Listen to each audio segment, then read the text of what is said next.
જય માતાજી। તો સ્વાગત છે બધાનું મારા આજના વ્લોગમાં। અને આપણે અત્યારે આવી ગયા છીએ રાજકોટના રેસકોર્સ ગ્રાઉન્ડમાં, જે ભાગવત સપ્તાહનું આયોજન કરવામાં આવ્યું છે। તો અત્યારે સાંજે અત્યારે પહોંચી ગઈ છું ત્યાં, અને આપણે મેઇન ગેટેથી અત્યારે એન્ટ્રી કરી છે, અને ખૂબ જ સરસ મજાનું અહીંયા બેનર માર્યું છે। અકીલા મુખ્ય પ્રવેશ દ્વાર શ્રીમદ ભાગવત સપ્તાહ।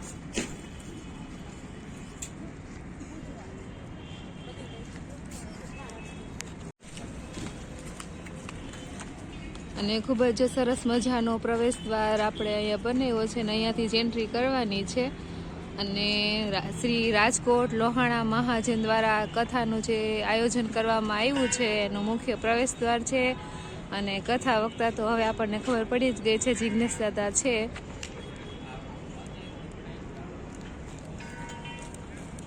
અને આજે જો શનિવાર છે એટલે માણસો ઘણા અત્યારે જોવા મળે છે।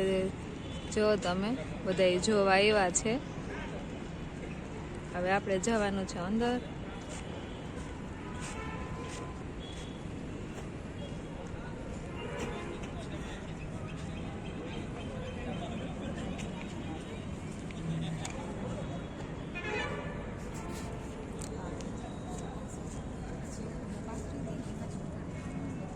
તો કાલે હું આવી હતી ત્યારે તૈયારી બધી હજી ચાલુ હતી। તો આજે જો ઓલમોસ્ટ બધું રેડી થઈ ગયું છે, અને ચેર ને એવું જો સરસ મજાનું બધું ગોઠવાઈ ગયું છે। લાઇટિંગ ને એવું જોવા આપણે દિવસના હતા તે લાઇટ ને એવું બધું બંધ હતું, પણ અત્યારે તમને જોવા મળશે લાઇટિંગ ને એવું બધું। અને કથાનો સમય છે 3 થી 7, અને ભોજનની વ્યવસ્થા પણ કરવામાં આવી છે। તો જો તમે ચેર કેવી સરસ મજાની બધી ગોઠવાઈ ગઈ છે, અને પંખાય ચાલુ છે। જુઓ તમે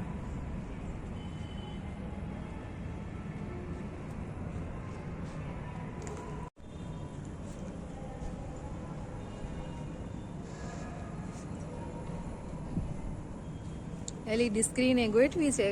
કાલે હજી આપણે આવ્યા ત્યારે કંઈ એવું બધું હતું નહીં, પણ આજે LED સ્ક્રીન એ સરસ ગોઠવાઈ ગઈ છે, જેથી અહીંયા છેલ્લે જે વ્યક્તિઓ બેઠા હોય સરસ રીતે કથા જોઈ શકે, સાંભળી શકે। તો એ માટે ઘણી બધી LED સ્ક્રીનની પણ વ્યવસ્થા કરવામાં આવી છે।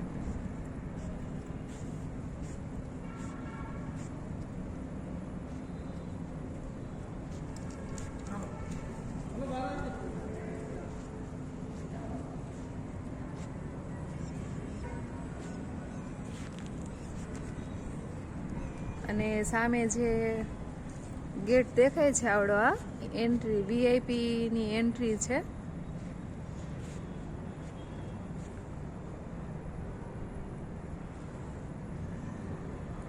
અત્યારે આપણે જોઈએ ખૂબ જ સરસ મજાનો જે વ્યાસપીઠ છે અહીંયાથી આપણને સરસ દેખાય છે। જો તમે, અને ખૂબ જ સરસ મજાનું આયોજન કર્યું છે, અને મોટી જગ્યામાં તમે જુઓ ચેર તો અત્યારે એટલી બધી આમ જો તમે ગોઠવેલી છે,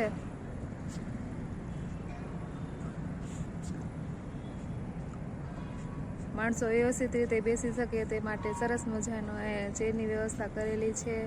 અને આપણે આગળ જોઈએ, વ્યાસપીઠ પાસે જઈએ।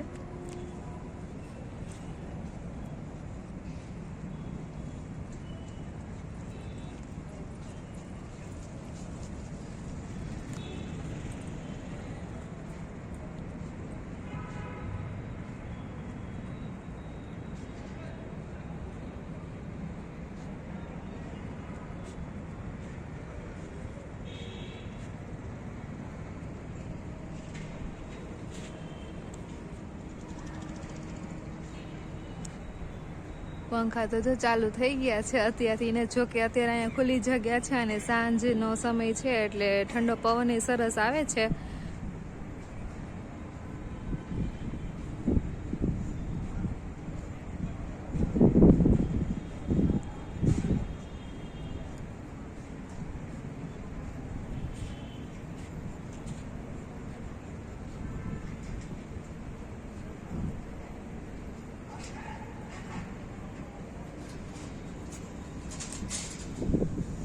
હવે આપણે જઈએ વ્યાસપીઠ પાસે. અને આપણે જો આવ્યા હતા કાલે ત્યારે હજી સોફાનું ને એનું બધું અરેન્જમેન્ટ ચાલતું હતું. અને અત્યારે જો બધાએ સરસ મજાના સોફા બધા ગોઠવી દીધા છે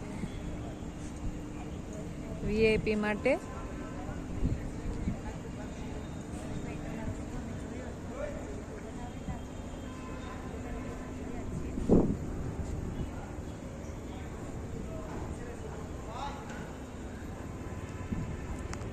અને વ્યાસપીઠ ઉપર જો અત્યારે કામકાજ ચાલુ જ છે.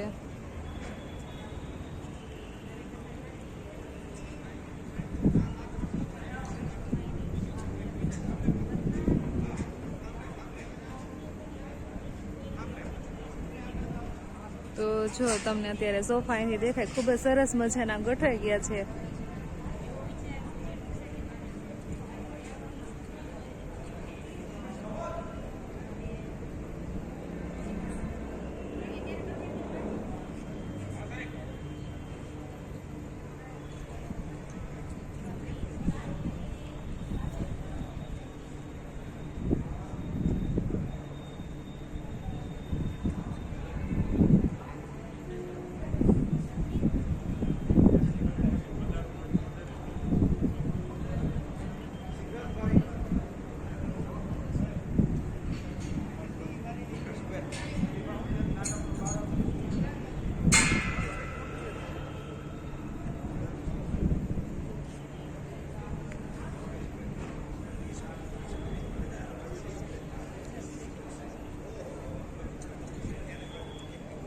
અને આજે સામે દેખાય બધા અહીંયા જે લહાણા સમાજના અગ્રણીઓ હોય અત્યારે જોઈ હાજર છે. બધા પોતપોતાની ફરજ અત્યારે બજાવી રહ્યા છે, કારણ કે કાલે સપ્તાહનો પહેલો દિવસ છે અને બપોરના 2 વાગે એમ પોથીયાત્રા રાખવામાં આવી છે. તો બધા અત્યારે જોઈની તૈયારીમાં છે. અત્યારે ઓલમોસ્ટ બધું રેડી કરવાનું છે, કારણ કે કાલથી તો સપ્તાહ શરૂ થઈ જવાની છે.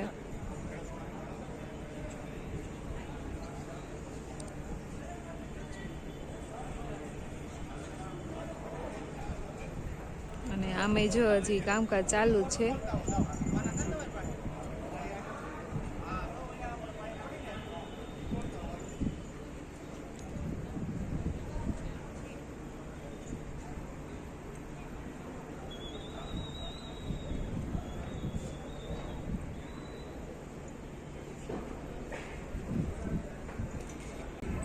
આપણા રાજકોટના આંગણે આવી સરસ મજાની જે ભાગવત કથાનું આયોજન કરવામાં આવ્યું હોય તો અચૂક આપણે એનો લાવો લેવો જ જોઈએ. અને એમાં પાછા આપણા જે કથા વક્તા છે જિજ્ઞેશ દાદા છે, તો મારી તમને ખાસ વિનંતી છે કે તમે જરૂરથી કથાનો સાંભળવા આવજો. અને મહાપ્રસાદનું પણ અહીંયા આયોજન કરવામાં આવ્યું છે, તો તમે જરૂરથી પ્રસાદનો પણ આનંદ લેજો. અને ખૂબ જ સરસ મજાની મોટી જગ્યામાં અને બેસવાની પણ ખૂબ જ સરસ વ્યવસ્થા જો કરવામાં આવી છે. તો સોફાની સરસ મજાની વ્યવસ્થા કરવામાં આવી છે. અને પાછી આરામથી બધા શાંતિથી બેસી શકે, સાંભળી શકે એના માટે ચેરની પણ સરસ મજાની વ્યવસ્થા કરવામાં આવી છે. અને જો તમે લાઇટિંગ ને એવું બધું બહુ સરસ મજાનું ગોઠવેલું છે. કામકાજ જો કે હજી ચાલુ જ છે અત્યારે. હવે તો ઓલમોસ્ટ બધું થઈ ગયું છે.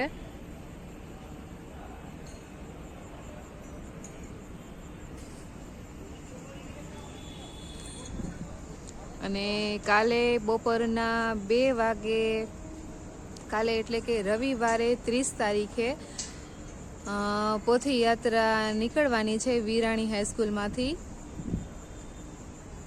તો ત્યાં પણ જેને પોથીયાત્રામાં ભાગીદાર થવું હોય તો એ પણ ત્યાં જઈ શકે છે. બપોરના 2 વાગે પોથીયાત્રાનું આયોજન કરવામાં આવ્યું છે વિરાણી હાઈસ્કૂલમાંથી. અહીંયા આપણે રેસુસ ગ્રાઉન્ડમાં કથાનું આયોજન કર્યું છે. ત્યાં સુધી પોથીયાત્રાનું સરસ મજાનું આયોજન કર્યું છે બપોરના 2 વાગે. અને પોથીયાત્રામાં જે મહાજન છે એના માટે પણ સરસ મજાની બાજુમાં બેસવાની વ્યવસ્થા કરી છે.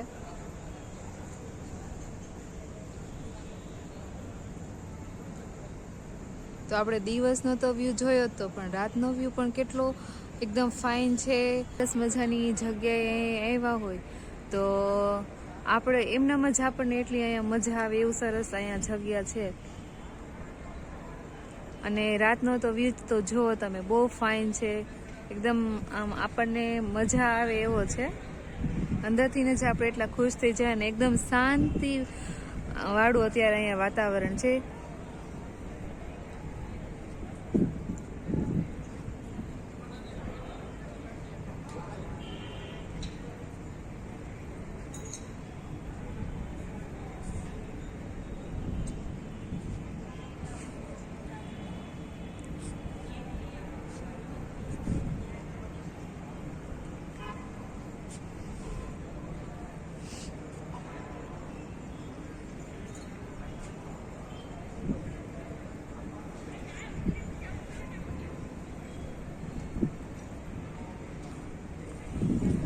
તો આજની આપણે આ સાંજનું બધું અહીંયાનું જોયું, એરેન્જમેન્ટ ને બધું ઓલમોસ્ટ કમ્પ્લીટ થઈ ગયું છે. અને હવે આપણે કાલના પોથીયાત્રાના વિડીયોમાં મળશું. તો આજના વિડીયો માટે આટલું જ. વિડીયોને લાઇક કરજો, શેર કરજો અને ચેનલને સબસ્ક્રાઈબ ના કરી હોય તો જરૂરથી કરજો. તો ફરી મળશું નવા વ્લોગમાં. ત્યાં સુધી જય માતાજી.